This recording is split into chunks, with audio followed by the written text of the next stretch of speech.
Well, I think an empty chair works just as well as me sitting in it, because our meditation is about accessing the spiritual dimension within you, which the Buddha called emptiness. Not the best translation, perhaps, of the original term.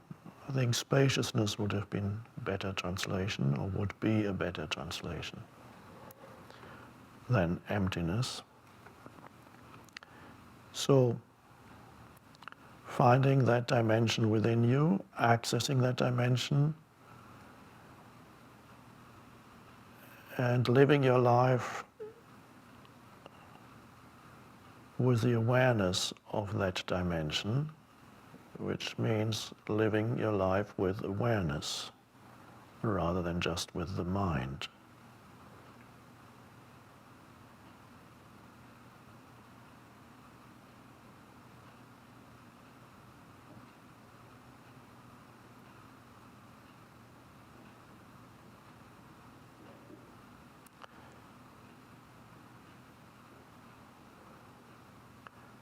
So, usually people think that when somebody believes in God or angels or the afterlife, that they are spiritual. It makes them spiritual, but that's not necessarily the case. And there are millions of people in this world who believe in God and have no access, have not found within themselves access to the spiritual dimension.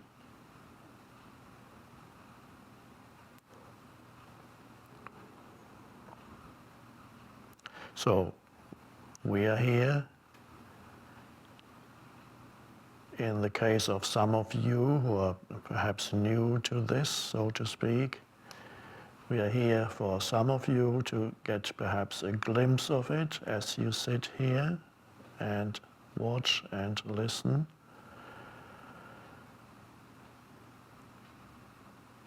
And I will endeavor to put you in touch with that depth within you, without which your life is frustrating, and without which everything you undertake, every endeavor and every activity ultimately becomes frustrating.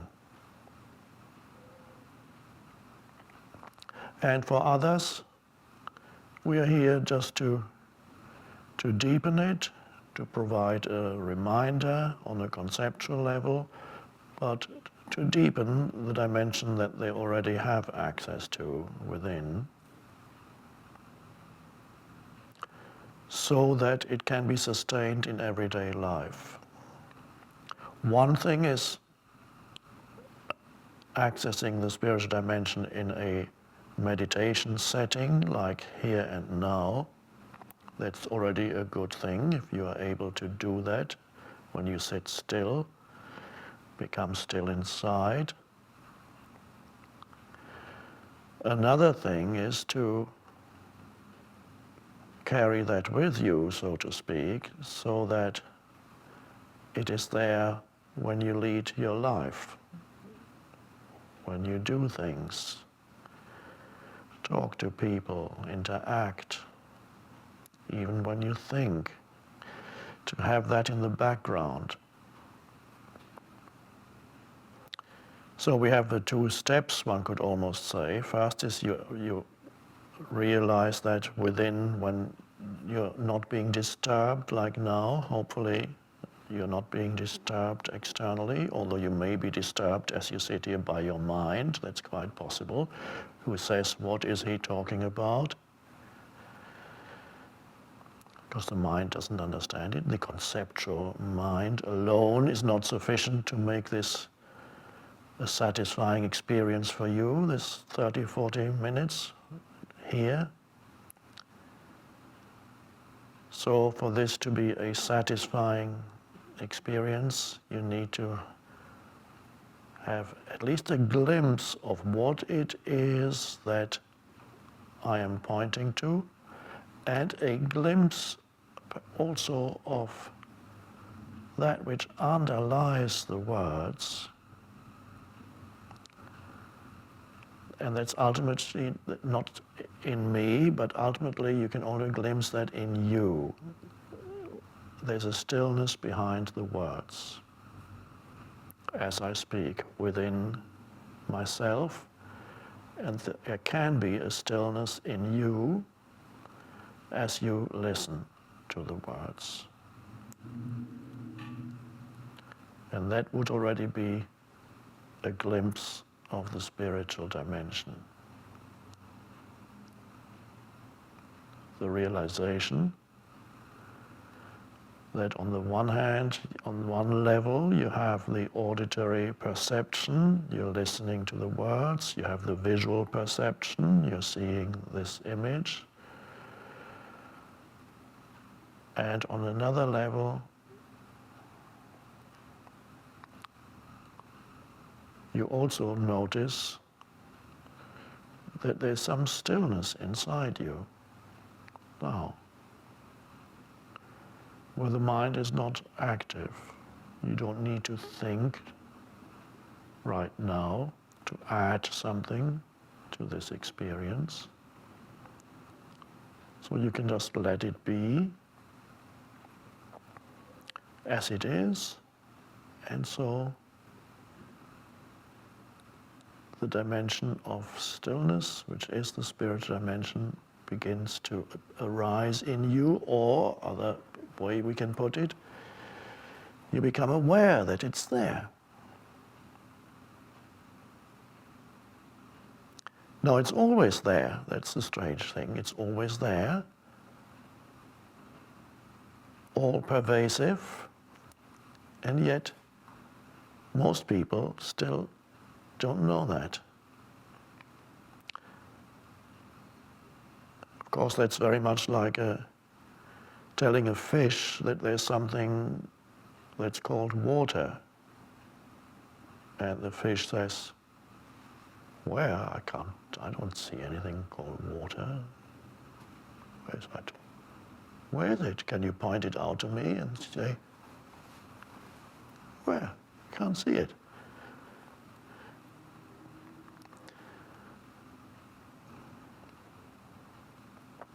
So this is my task, is to point out the water that you're swimming in and the water inside you, and that's the end of that analogy.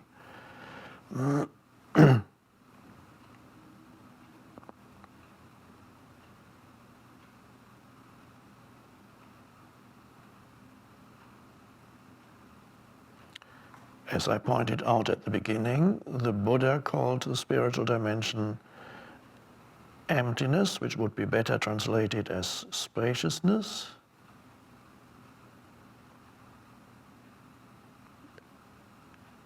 And Jesus calls it the kingdom of heaven, which translated into modern terminology, if you change the word kingdom, which is an old-fashioned concept, to dimension, which is a more modern concept, the dimension of heaven. And you can even translate heaven into a more modern concept to make it work for you as a pointer. So what is heaven? In some words, heaven and sky are the same word, in some languages.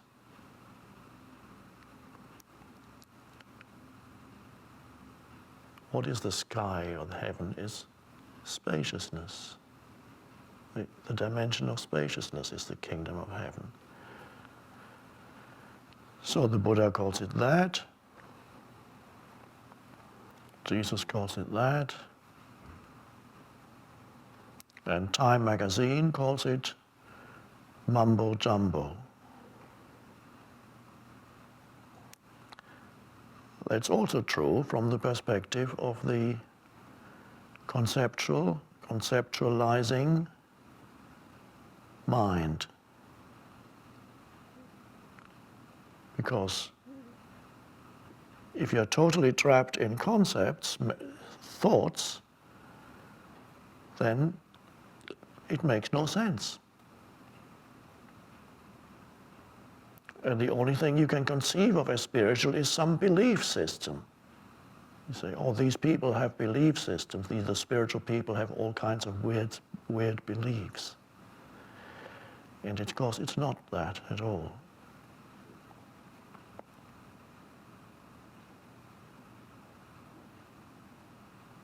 So it's already there. It's already present within you. The strange thing is, it's continuously overlooked. Because your attention is drawn into sensory perceptions, experiencing with your senses, reaching out with your senses, listening, touching, smelling, seeing. Everything demands your attention, and then your attention is drawn to even more strongly the interpretations of your mind. In other words, thought activity, which actually can make you forget a large part of sensual perception in modern humans, contemporary humans. There's more thought activity in them than sensory perceptions.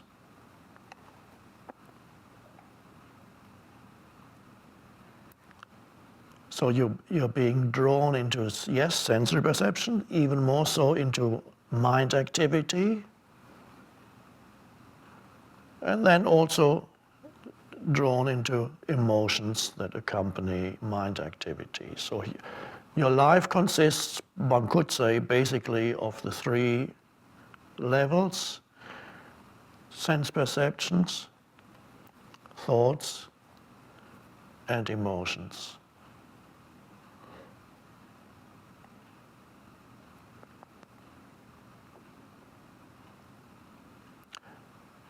So, and what's overlooked is the deeper dimension within which all these, the three others, exist. That's the spaciousness within you. It's always there. It's just a question of redirecting your attention to it. But that's not absolutely right to say that, but unfortunately language works like that.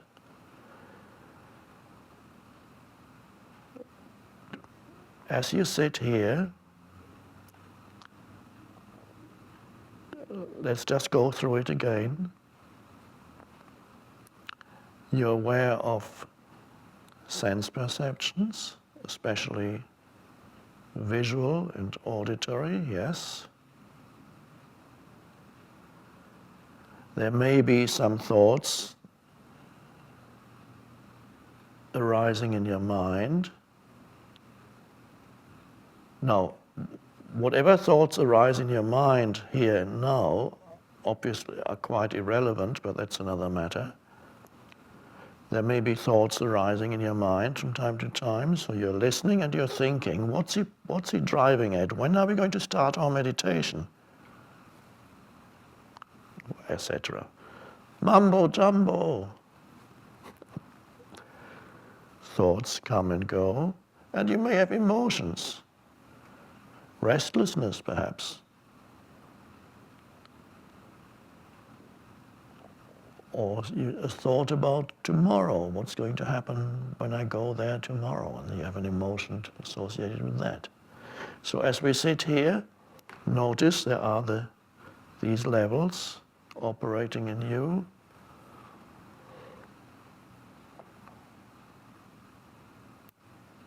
And then you could ask yourself, who or what is it that notices these things? who or what is it in me that notices that there is sense perceptions, what is it in me that is aware of sense perceptions, aware that there are thoughts, aware that there's an emotion.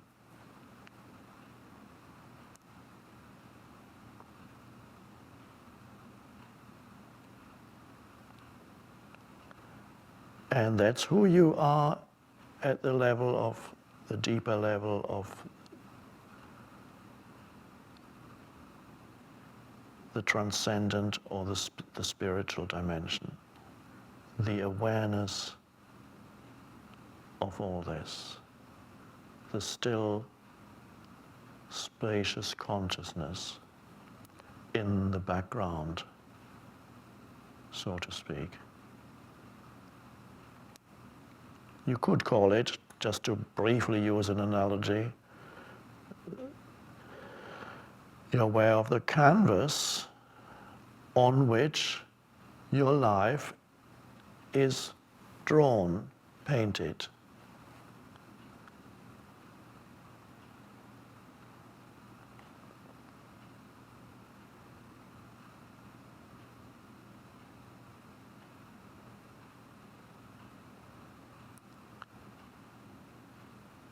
An ancient question in spirituality is the question, who am I?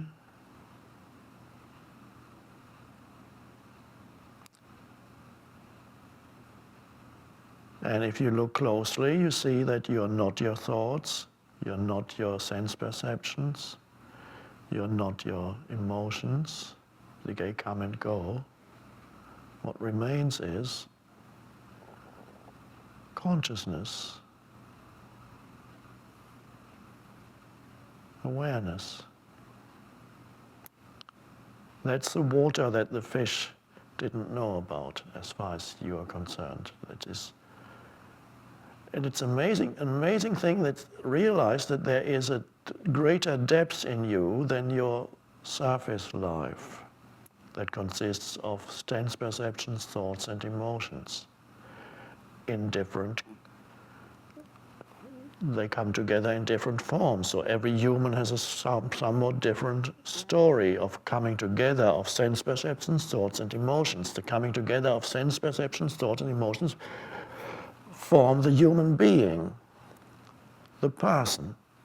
And they come together in each person in a slightly or sometimes very different way. So it's a coming together of this, that this creates the temporary form that we call the person. But that can only exist in the light of consciousness. Without that, there's nobody, nothing there.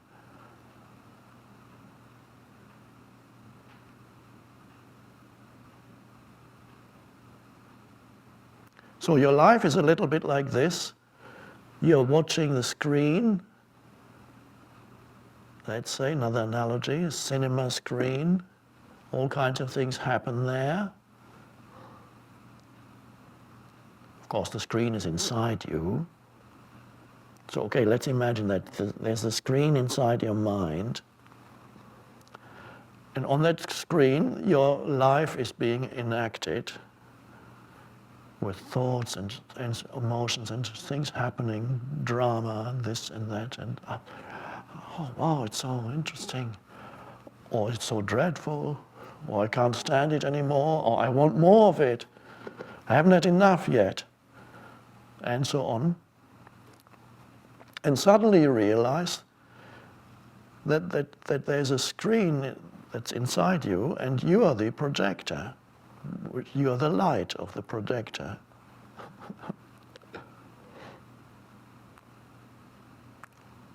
And that changes, of course, fundamentally the way in which you relate to the events on the screen.